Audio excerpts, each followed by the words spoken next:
आदाब। खबरनामे में आपका खैर मकदम है। मैं हूं सबिया खान। सबसे पहले अहम खबरों की सुर्खियां। सेमिकॉन इंडिया 2025 के दूसरे दिन वज़ीर आज़म मोदी ने आज नुमाइश का किया दौरा। कॉन्फ्रेंस में 4 सेशंस का किया गया था एहतमाम।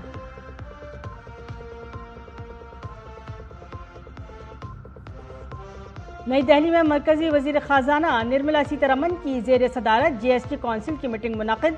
जीएसटी इस्लाहात पर तबादला ख्याल।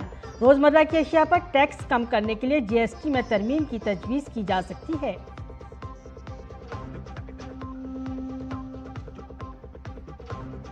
आईनी अदारों को बदनाम करने वाली अपोजिशन पर बीजेपी का जवाबी हमला। कांग्रेस लीडरों पर 2 वोटर कार्ड रखने का लगाया इल्जाम। वज़ीर आज़म मोदी की मां की तौहीन करने पर राहुल और तेजस्वी से माफी का मुतालबा।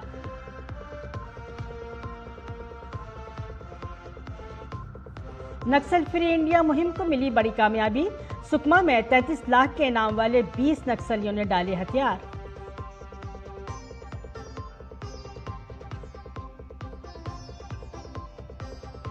भारत और जर्मनी के दरमियान कई अहम उमूर पर मुआहदा। जर्मन वजीर खारजा की डॉक्टर एस जयशंकर से मुलाकात। जयशंकर ने दहशतगर्दी के खिलाफ भारत की लड़ाई में जर्मनी के ताउन को दिया अहम करार। जर्मन वजीर खारजा ने भारत को अहम इक़्तिसादी ताकत और जमहूरियत के तौर पर सराहा।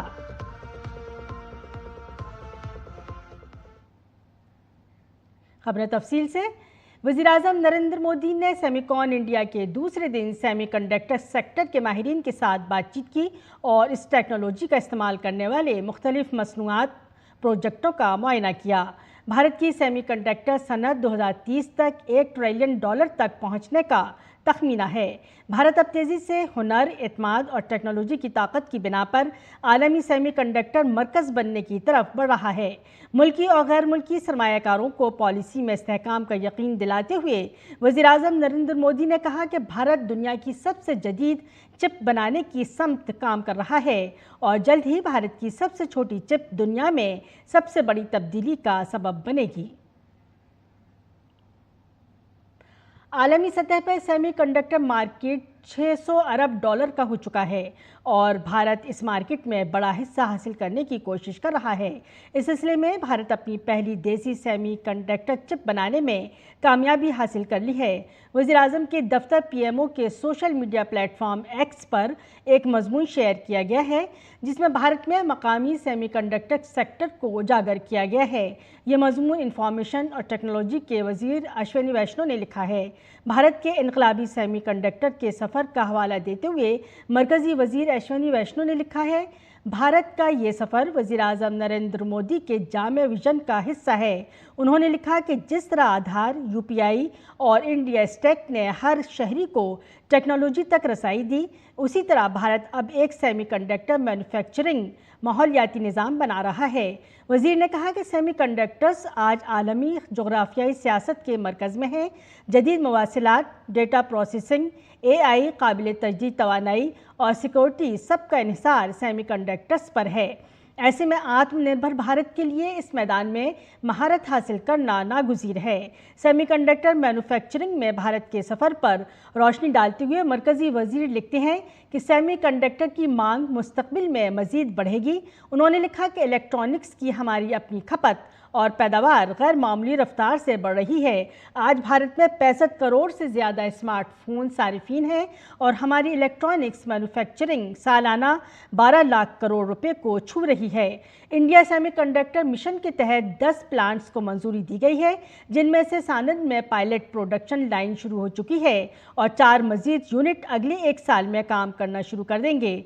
अप्लाइड मटेरियल्स, लाम रिसर्च और मर्क जैसी आलमी कंपनियां भारत में सरमायाकारी कर रही हैं, जिससे एक मजबूत मैन्युफैक्चरिंग इकोसिस्टम बनाया जा रहा है। मरकजी वजीर ने लिखा कि भारत की अपनी मांग भी तेज़ी से बढ़ रही है। 65 करोड़ से ज़्यादा स्मार्टफोन इस्तेमाल करने वाले 12 लाख करोड़ रुपए की इलेक्ट्रॉनिक्स मैन्युफैक्चरिंग और AI पर मबनी निज़ाम डेटा सेंटर्स और इलेक्ट्रिक गाड़ियों की बढ़ती हुई ज़रूरत इस समत में भारत के किरदार को अहम बना रही है। मुल्क की सबसे बड़ी ताकत इसका हुनर है। आलमी डिज़ाइन वर्कफोर्स का 20% भारत से आता है। हुकूमत डिज़ाइन से मुंसलिक तरगीबी स्कीम के तहत स्टार्टअप्स की हौसला अफजाई कर रही है। माइंडग्रोव टेक्नोलॉजीज़ और नेट्रा सेमी जैसे स्टार्टअप इस मैदान में नई बुलंदियों को छू रहे हैं। सेमिकॉन इंडिया 2025 समिट इस पेशरफ्त की अलामत है, जिसमें 48 ममालिक 500 से ज़्यादा सनअती रहनुमा शिरकत कर रहे हैं। ऐश्वर्य वैष्णु के मुताबिक भारत का मकसद सिर्फ खुद इन्हिसारी नहीं है, बल्कि दुनिया के लिए सेमीकंडक्टर की पैदावार का मरकज़ बनना है। अगली दहाई में जब भारत की सेमीकंडक्टर यूनिट्स पुख्तगी और पैमाना हासिल करेंगे, भारत आलमी वैल्यू चेन में एक मसाबकती मरकज़ के तौर पर उभरने के लिए तैयार होगा। सेमिकॉन इंडिया 2025 में स्टार्टअप्स मत्र पवेलियन का आज वज़ीर-ए-आज़म नरेंद्र मोदी ने दौरा किया था। स्टार्टअप मत्र पवेलियन में कुछ सनतकारों से बात की हमारी नुमाइंदा तपस भट्टाचार्य ने। सेमिकॉन 2025 में आपका स्वागत है। मैं इस वक्त हूँ स्टार्टअप मित्रा के पेविलियन पे। यहाँ पे प्रधानमंत्री नरेंद्र मोदी थोड़ी देर पहले ही आए थे और स्टार्टअप में लोग जो काम कर रहे हैं उनसे बात की। यहाँ पे मेरे साथ इस वक्त मौजूद हैं कुछ स्टार्टअप के एंटरप्रेन्योर्स। प्रधानमंत्री खुद आए थे यहाँ पे, तो सबसे पहले मैम आपके पास ही आए थे प्रधानमंत्री, मुझे याद है। आप उनको क्या समझा रही थी, मुझे थोड़ा सा बताइए। हमारे दर्शकों को जानना चाहते हैं कि क्या आप उनको समझा रही थी टेक्नोलॉजी के बारे में। थर्ड टेक आपकी कंपनी है। हम उनको ये समझा रहे थे कि ये जो सारी इलेक्ट्रॉनिक्स हैं, मिसाइल्स में, ड्रोन्स में, आज के दिन में हम पूरी देश इंपोर्ट करती है। गिवन कि ग्लोबल जियोपॉलिटिक्स कितनी उबड़ खाबड़ हो रही है, कभी भी ये समस्या आ सकती है कि हमको मिले ना, हमको बेचे नहीं। इसीलिए आत्मनिर्भरता के लिए जो हमारे को इलेक्ट्रॉनिक्स इन प्रोडक्ट्स के लिए चाहिए, अपने सोल्जरों को, अपने बॉर्डर्स को सेफ रखने के लिए, वो हम प्रधानमंत्री जी को दिखा रहे थे। ये जो है बेसिकली गाइडेंस सिस्टम के लिए भी सेमीकंडक्टर चिप होती है, बहुत सारी चीजों के लिए होता है। तो ये सेमीकंडक्टर आप लोग बनाते हैं यहाँ पे? हाँ जी, हाँ जी। तो इसका डिजाइन करते हैं आप लोग? इसका डिजाइन करते हैं। ठीक है। यहाँ पे सर आप बताइए, अशोक सर, आप किस चीज में आप लोग भी प्रधानमंत्री को बता रहे थे, आप अपनी टेक्नोलॉजी के बारे में बता रहे थे। हम सेमी इंडिया और आईएसए के प्रेसिडेंट हैं और एक स्टार्टअप मित्रा एक इनिशिएटिव किया है, जहाँ पर हमने 5 स्टार्टअप को, चुनिंदा स्टार्टअप को लाया था टेक्नोलॉजी बताने के लिए। तो उसमें 2 डेमोन्स्ट्रेशन हो गए लाइव, वर्किंग प्रोटोटाइप, और 3 ये हो गए। तो स्टार्टअप मित्रा का उद्देश्य और कंट्री का जो उद्देश्य है कि हमारे स्टार्टअप इकोसिस्टम को प्रोत्साहन मिले, ये स्टार्टअप्स को सपोर्ट किया जाए, मेंटरशिप के लिए कोचिंग है, इन्वेस्टमेंट, वो सब तो वो बताया गया है यहाँ पर में। और बड़ी अच्छी बात यह है कि प्रधानमंत्री जी ने काफ़ी इंटरेस्ट लिया इस बात में। He was very engaging, curiosity थी उनको, उन्होंने प्रोजेक्ट्स अच्छे से समझे, बहुत समय दिया यहाँ पे। हाँ, स्टार्टअप मित्रा में बहुत देर तक रुके। करेक्ट। और हमें उन्होंने कुछ बताया भी और कि भाई क्या करना चाहिए हमें, जैसे कि जो टेक्नोलॉजी है इसका उपयोग एक कंज्यूमर के लिए कैसे होगा, कंज्यूमर्स को कैसे बेनिफिट होगा, उस तरीके से हमें इसके मार्केट करना है। और कुछ टेक्नोलॉजी जो स्ट्रेटेजिक सेक्टर हमारा जो डिफेंस में है उसके लिए कैसे यूज़ होगा, ये भी बताया गया है। और हमने ये भी बताया कि जो गवर्नमेंट की बहुत सारी स्कीम्स है उसके प्रमोशन से स्टार्टअप सेक्टर को काफी लाभ हो रहा है इसमें। बिल्कुल, बहुत ज्यादा लाभ हो रहा है। सर साकेत सर, थोड़ा सा बताइए, आप भी थे, आपको क्या प्रधानमंत्री ने कहा और आपने उनसे क्या बात की? प्रधानमंत्री जी ने मेरे से बात किया एनर्जी मीटरिंग को लेके। तो उन्होंने बोला कि एनर्जी मीटरिंग के लिए प्रिसीजन बहुत इंपॉर्टेंट है। तो मुझे बहुत अच्छा लगा प्रधानमंत्री जी ने जब वो रियल पॉइंटर दिया कि ये सबसे इम्पॉर्टेंट चीज़ है। दूसरा पॉइंटर जो डिस्कशन हुआ वो ये हुआ कि अगर आप एनर्जी प्रोड्यूस कर रहे हैं तो अगर आपके कुछ इक्विपमेंट्स ख़राब हो जाते हैं तो we should be able to tell that these equipments are getting bad or your AC is consuming more power and so on. So that one is called energy analytics. So it was a very pleasant surprise for me, Pradhan Mantri ji pointing out towards these kind of technical points, and we said that our chip is doing that. Yes. तो ये आप देख सकते हैं यहाँ पे एक लिखा हुआ है डेमोक्रेटाइजेशन बाय डिसरप्शन। प्रधानमंत्री ने एक समय पे कहा था कि डेमोक्रेसी होनी चाहिए, खासतौर से टेक्नोलॉजी, डेमोक्रेटाइजेशन ऑफ टेक्नोलॉजी होनी चाहिए। और आज ये जो स्टार्टअप है ये डिसरप्शन कर रहे हैं। सर आप भी बताइए, आनंद सर आप भी बताइए थोड़ा सा, प्रधानमंत्री ने आपसे क्या बात की? Yeah, so he was trying to find out what we have created, and I was really proud to mention that we have a working silicon, and I showed him the silicon. He even picked up the silicon and he took it along with him, And I think what we have created is definitely very interesting for the country, not because it's going to be for the country, but it's also for the world market. And we have already started selling it to some of the universities outside. MIT has bought it, Arizona State University, so like that. They bought the accelerator board itself. So this is silicon. This is a product that we are selling at pretty good average selling price, about $5,000 per board. And so this is what we are adding value to. Something like a RISC-V architecture, but adding a lot of stuff on top of that using a new number system called POSITS. Adding value अब देश से विदेश में पहुंच रहा है। Startup सिर्फ startup नहीं है, बढ़ के देश से बाहर निकल के विदेश में अपना लोहा मनवा रहा है। और कहीं ना कहीं स्टार्टअप मित्रा जो है एक कड़ी है, एक शुरुआत है जो भारत को सेमीकंडक्टर हब बनने में बहुत बड़ी मदद कर सकते हैं, बहुत बड़ा एक योगदान दिया जा सकता है। क्या पर्सन योगेश के साथ मैं तापस भट्टाचार्य, दूरदर्शन समाचार, दिल्ली। उमूर दाखिला और इमदाद बाहिमी के मरकजी वजीर अमित शाह ने करेरुगु टटालू पहाड़ी पर ऑपरेशन ब्लैक फॉरेस्ट को कामयाबी के साथ अंजाम देने वाले CRPF, छत्तीसगढ़ पुलिस, DRG और कोबरा जवानों से मुलाकात की और उन्हें मुबारकबाद पेश की। इस मौके पर छत्तीसगढ़ के वज़ीर आला वैष्णो देवसाई और नायब वज़ीर आला विजय शर्मा भी मौजूद थे। वज़ीर दाखिला अमित शाह ने कहा कि इन बहादुर जवानों ने करेगु टटालू की नाकाबिल रसाई पहाड़ियों पर मुसलसल 19 दिनों तक जारी रहने वाले सबसे बड़े नक्सल मुखालिफ ऑपरेशन में बगैर किसी जानी नुकसान के 30 से ज़्यादा नक्सलियों को मारकर तारीखी कामयाबी हासिल की। हमारी सिक्योरिटी फोर्सेस की बहादुरी को नक्सल मुखालिफ ऑपरेशन की तारीख में सुनहरी हरूफ से लिखा जाएगा। उन्होंने मजीद कहा कि ऑपरेशन ब्लैक फॉरेस्ट में जवानों ने न सिर्फ नक्सलियों के बेस कैंप को तबाह किया बल्कि उनकी सप्लाई चेन को भी ज़बरदस्त धचका पहुंचाया।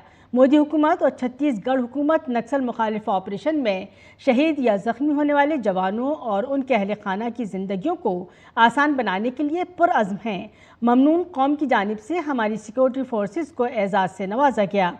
अमित शाह ने कहा कि मोदी हुकूमत का अज़्म है कि 31 मार्च 2026 तक मुल्क को नक्सल से पाक बना दिया जाए। हम इस वक्त तक आराम से नहीं बैठेंगे जब तक कि तमाम नक्सल या तो खुद सुपुर्दगी नहीं करते, पकड़े जाते हैं या ख़त्म न हो जाएं। उस वक्त तक हम चैन से नहीं बैठेंगे। इस अज़्म को पूरा करने में हमारे सिक्योरिटी अहलकारों की कुर्बानियों और लगन पर पूरे मुल्क को नाज है।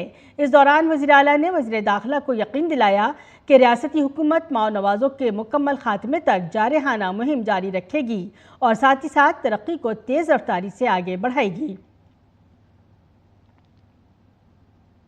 छत्तीसगढ़ में पुलिस और सिक्योरिटी फोर्सेस की कार्रवाई बाज़ आबादकारी पॉलिसी और सरकारी स्कीमों से मुतासिर होकर सुकमा में 33 लाख रुपए के इनामी 20 नक्सलियों ने खुद सुपुर्दगी की है। ज़िले में सरगर्म 20 नक्सलियों ने खुद सुपुर्दगी और मरकज़ी धारे में वापस आने का फैसला किया। हथियार डालने वालों में 9 खवातीन और 11 मर्द नक्सली शामिल हैं। इनमें से कई पर संगीन नक्सल वाक़यात में मुलव्वस होने का इल्ज़ाम है। ये सरेंडर DRG, ज़िलाई फोर्स और CRPF की 111वीं, 217वीं, 218वीं, 226वीं और कोबरा की 203वीं बटालियन की मुश्तरका कोशिशों का नतीजा है। पुलिस के मुताबिक खुद सुपुर्दगी करने वाले नक्सली कई बड़े वाक़यात और हमलों में मुलव्वस रहे हैं। नक्सलियों ने SP किरण चौहान और CRPF अफसर के सामने खुद सुपुर्दगी की।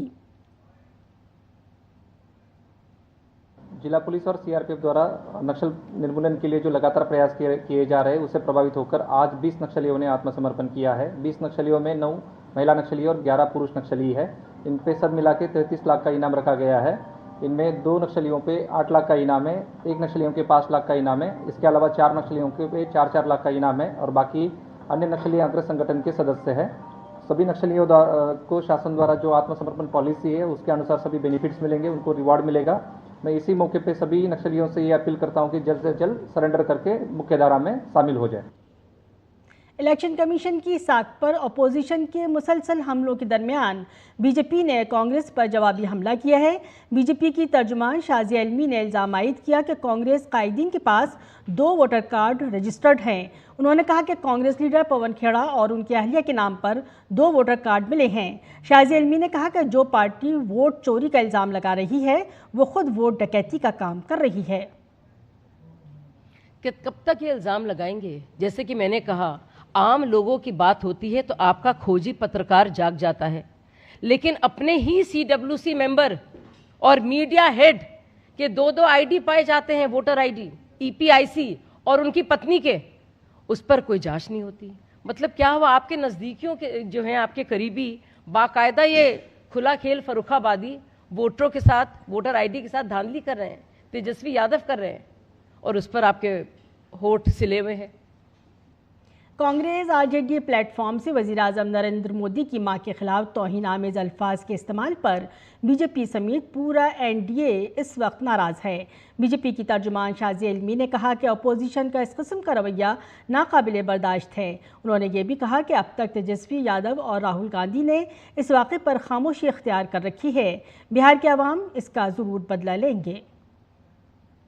प्रधानमंत्री जी को कितना अफसोस हुआ होगा, कितने उनके दिल में पीड़ा होगी, उस पीड़ा का एहसास लोगों को है और इसका असर ज़रूर पड़ेगा। और बिहार का एक एक नागरिक, पूरे देश का, मैं बता रही हूँ, उन आंसुओं का बदला ज़रूर लेगा। They will avenge this. आप किसी की दिवंगत माँ को नहीं छोड़ रहे हैं और आप उनका अपमान कर रहे हैं जो इस दुनिया में नहीं है। एक से ज़्यादा वोटर आईडी रखने के मामले पर बीजेपी ने कांग्रेस लीडरों के खिलाफ सख्त रद्द-ए-अमल का इजहार किया है। कांग्रेस लीडर पवन खेड़ा के बाद अब बीजेपी लीडर अमित मालवीया ने पवन खेड़ा की अहलिया पर 2 वोटर आईडी रखने का इल्ज़ाम आयद किया है। बीजेपी लीडर अमित मालवीया ने ट्विटर पर बताया कि पवन खेड़ा की अहलिया और कांग्रेस लीडर कोटा नीलिमा के पास भी 2 वोटर शनाख्ती कार्ड हैं। ये खैराताबाद में है और दूसरा नई दिल्ली में है। उन्होंने दोनों वोटर शनाख्ती कार्ड्स के नंबर भी बताए हैं। बीजेपी रहनुमा अमित मालवीया ने इस मामले पर राहुल गांधी की खामोशी पर सवाल उठाया है। राहुल गांधी पर तनकीद करते हुए अमित मालवीया ने कहा कि वोट चोरी में मुलव्वस वही लोग हैं जो अपने जमहूरी हुकूक के इस्तेमाल और मुल्क के अदारों को कमज़ोर करने के लिए आम शहरियों को बदनाम कर रहे हैं। बीजेपी रहनुमा ने कहा कि एनडीए इत्तेहाद गैर कानूनी तारिकीन वतन और गैर भारतीयों की हिफाजत करके अपने ही मुल्क के लोगों को ख़तरे में डाल रहा है और वो जमहूरियत की हिफाजत के लिए नहीं बल्कि अपने वोट बैंक की हिफाजत के लिए कर रहे हैं। अमित मालवीया ने राहुल गांधी पर तंज करते हुए कहा कि वो अपनी पार्टी के बड़े लीडरों की मुजरिमाना कामों के बारे में कुछ कहने से कासिर हैं। इसके साथ ही बीजेपी ने इलेक्शन कमीशन से मुतालबा किया कि एक से ज़्यादा वोटर आईडी रखने वाले कांग्रेस लीडरों की तहकीकात करे। एनफोर्समेंट डायरेक्टोरेट ने district mineral fund trust funds के मुबैना गलत इस्तेमाल के सिलसिले में छत्तीसगढ़ में 18 मकामात पर छापे मारे। ये कार्रवाई रियासत में मुख्तलिफ दुकानदारों, ठेकेदारों और दलालों के अहाते पर की जा रही है। ऐसा इल्ज़ाम है कि छत्तीसगढ़ सीड कॉरपोरेशन के ज़रिए डिस्ट्रिक्ट मिनरल फंड की एक बड़ी रकम का गलत इस्तेमाल किया गया। इसके अलावा ईडी ने ड्रग ज़िले के भिलाई 3 में भी कार्रवाई की। ईडी ने अनाभूमि ग्रीन टेक प्राइवेट लिमिटेड के डायरेक्टर शिव कुमार मोदी की रिहाइशगाह पर छापा मारा है। ईडी के 6 से ज़्यादा अहलकार इस कार्रवाई में शामिल हैं और सीआरपीएफ ने सिक्योरिटी संभाल ली है। इसके अलावा ईडी ने मध्य प्रदेश के मंसूर केशवर नगर में साबिक डिस्ट्रिक्ट एक्साइज अफसर बीएल डांगी की निजी रिहाइशगाह पर दबिश दी। छत्तीसगढ़ और मंदसौर में ईडी की बड़ी कार्रवाइयाँ। ईडी ने छत्तीसगढ़ में 18 मकामात पर छापे मारे, ठेकेदारों और दलालों के ठिकानों पर दबिश दी। बेज़ाब्तियों की तहकीकात के सिलसिले में दबिश ईडी ने मंदसौर में साबिक एक्साइज अफसर की रिहाइशगाह पर दबिश दी।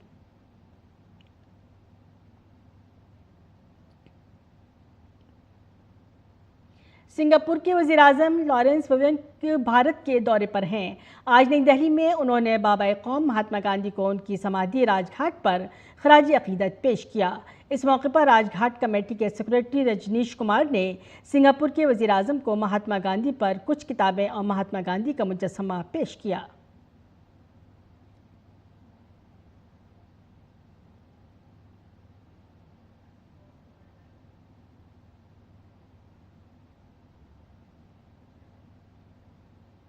भारत और जर्मनी के दरमियान 2 तरफ़ा मीटिंग में कई अहम मसाइल पर इत्तफ़ाक़ राय हो गया है। वज़ीर ख़ारजा एस जयशंकर और जर्मनी के वज़ीर ख़ारजा जोहान वेडफोल्ड ने मुश्तरका प्रेस कॉन्फ्रेंस में मीटिंग के बारे में जानकारी दी। वज़ीर ख़ारजा एस जयशंकर ने कहा कि दोनों ममालिक के दरमियान सियासी, दिफ़ाई, इक़्तिसादी ताल्लुक़ात समेत कई इलाक़ाई, आलमी और कसीर जहती उमूर पर तबादला ख़याल किया गया। India-Germany cooperation, on our relationship with the European Union, and we have exchanged views on regional, global, and multilateral issues. Discussions on various aspects of our ties.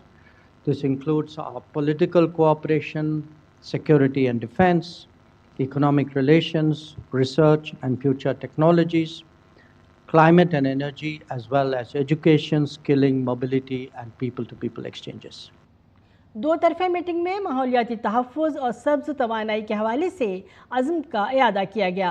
काबिल ज़िक्र है कि ग्रीन एनर्जी कॉरिडोर समेत कई स्कीमें इस समत में शामिल हैं। इसके अलावा दोनों ममालिक के दरमियान स्कूलों और कॉलेजों के कलील मुद्दती तबादले के लिए मुफ्त वीज़े पर भी माहिदे पर इत्तफ़ाक़ राय हुआ है। On climate and energy, we have been working for the last few years on what's called the Green and Sustainable Development Partnership. Now, some of you would be aware that projects under this have included the Nagpur Metro Rail, green energy corridors in 5 states, and the integrated water transport project in Kochi. Our discussions today also covered green hydrogen, green energy financing, and biofuels. 7, we have seen good progress in education and mobility. I believe that the largest number of foreign students in Germany are now from India. We have also agreed on gratis visas for short-term school and college visits to further promote student exchanges. वज़ीर ख़ारजा doctor S Jaishankar ने कहा कि दहशतगर्दी के ख़िलाफ़ भारत की लड़ाई में जर्मनी का ताउन अहम है। एस जयशंकर ने कहा कि दोनों ममालिक के दरमियान दिफाई और सिक्योरिटी ताउन में इजाफ़ा हुआ है। दो तरफ़ा मुलाकात में मुश्तरका फ़ौजी मशक़ों में तोसी पर भी इत्तफ़ाक़ राय किया गया। We greatly value the understanding that Germany has shown with regard to India's fight against terrorism. Minister Variful has himself been explicit about our right to defend our people against terrorist attacks. Our parliamentary delegation that visited Germany in June after Operation Sindhu was also warmly received. There's been an uptick in our defense and security cooperation. Germany participated in the Tarang Shakti air exercises last year and its ships made port calls to Goa. Today we agreed that such participation should be continued, indeed even expanded. In the past, we have had significant export control difficulties in the defense and security domain. I would like to express my appreciation today for the smoothening of these processes and more expeditious clearances. We also spoke about greater industry collaboration between our two countries in this context. मरकज़ी वज़ीर तिजारत पीयूष गोयल ने Germany के वज़ीर ख़ारजा Johan David वेटफिल्ड से मुलाकात की, जो भारत के दौरे पर हैं। सोशल मीडिया प्लेटफॉर्म एक्स पर तस्वीर शेयर करते हुए उन्होंने लिखा कि उन्होंने जर्मनी के वफाकी वज़ीर ख़ारजा जोहान वेटफिल्ड के साथ भारत और जर्मनी के तिजारती वफूद के साथ एक मीटिंग की मुश्तरका सदारत की। मुलाकात में तिजारती सहूलत, रेगुलेटरी फ्रेमवर्क और मार्केट तक रसाई को मजबूत बनाने पर तबादला ख्याल किया गया। दिफा, खला, इख्तरात और ऑटोमोबाइल के शोबों में ताउन के मौक़े पर हमारी शराकत दारी की बेपनाह सलाहियतों पर जोर दिया गया।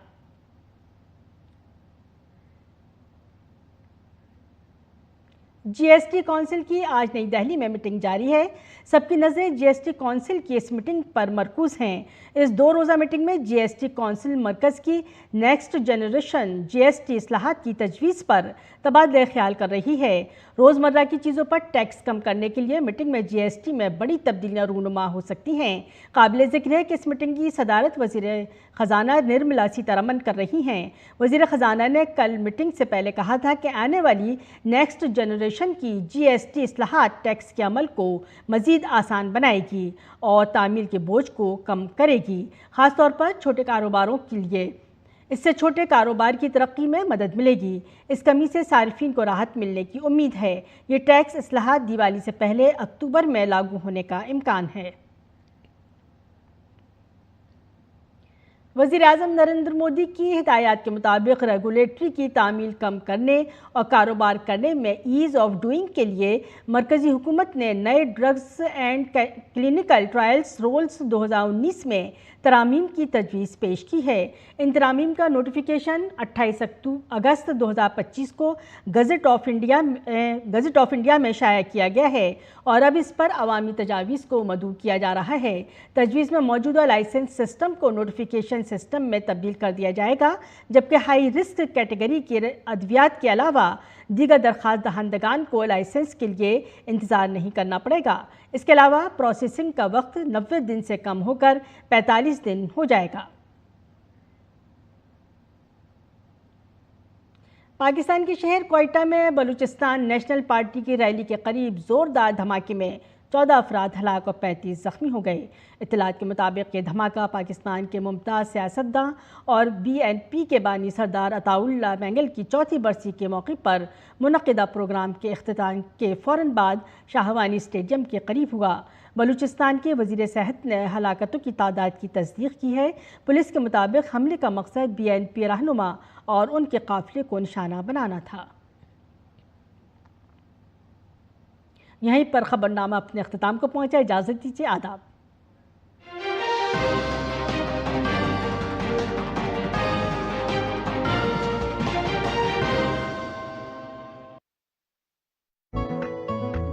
खत्म बस इख्तिलाफ करता है,